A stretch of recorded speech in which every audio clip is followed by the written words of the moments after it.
আসসালামু আলাইকুম। আজকে আপনাদের জন্য শিক কাবাবের রেসিপি নিয়ে এসেছি।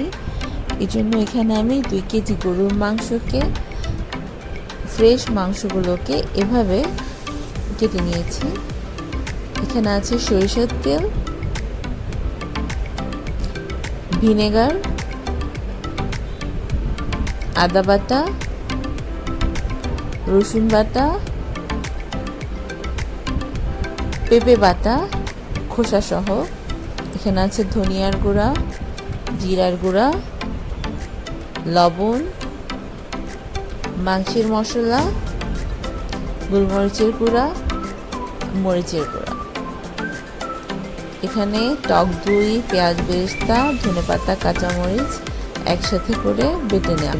এখন মাংসের মধ্যে মশলাগুলো এক একে দিয়ে দিচ্ছি।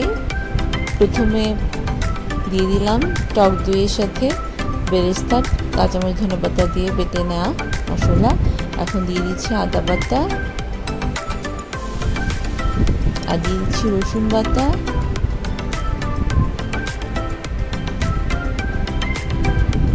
দিয়ে দিচ্ছি ভিনেগার, সরিষার তেল,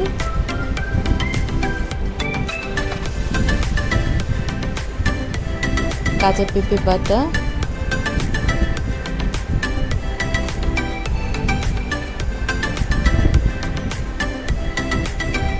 এখন গুঁড়ো মশলাগুলো সবগুলো দিয়ে দিব।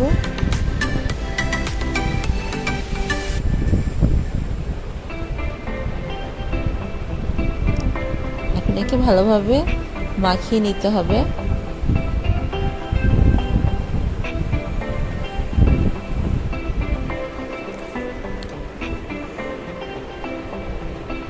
মাংসকে এভাবে ভালোভাবে মাখিয়ে এরকম একটি বক্সে ভরে নর্মাল ফ্রিজে 12 ঘন্টার জন্য রেখে দেব।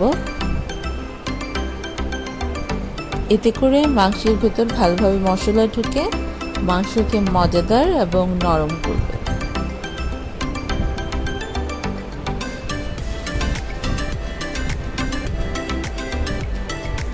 মেরিনেট করা মাংসগুলোকে ফ্রিজ থেকে নামিয়ে নিয়েছি। এখন স্টিকে গাঁথার পালা।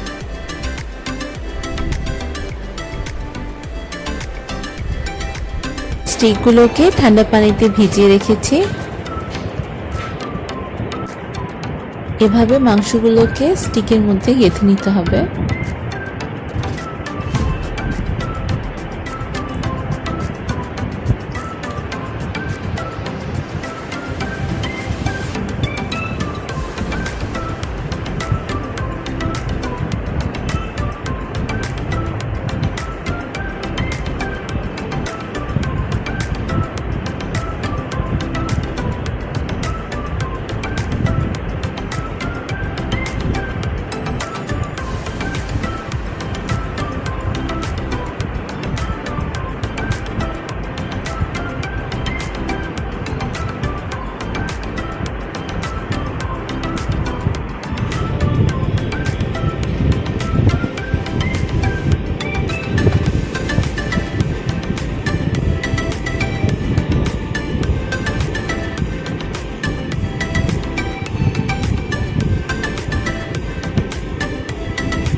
সবগুলো মাংসকে কাঠিতে গেঁথে নেওয়া হয়ে গেছে।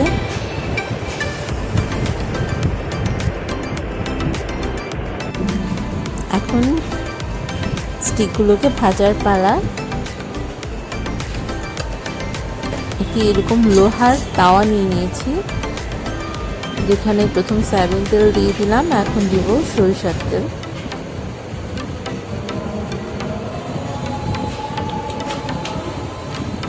এর মাঝে এখন একে একে স্টিকগুলোকে দিয়ে দিব।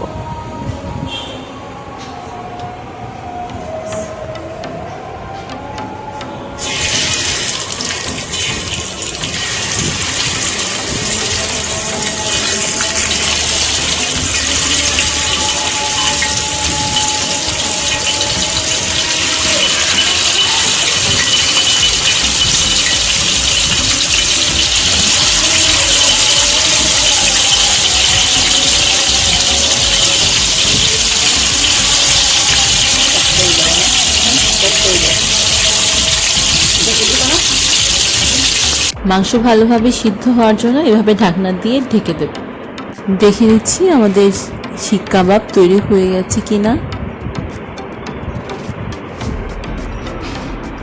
শিক কাবাবগুলো হয়ে গেছে, এখন আমরা নামিয়ে নিচ্ছি। দেখতে পাচ্ছেন কি সুন্দর কালার এসেছে।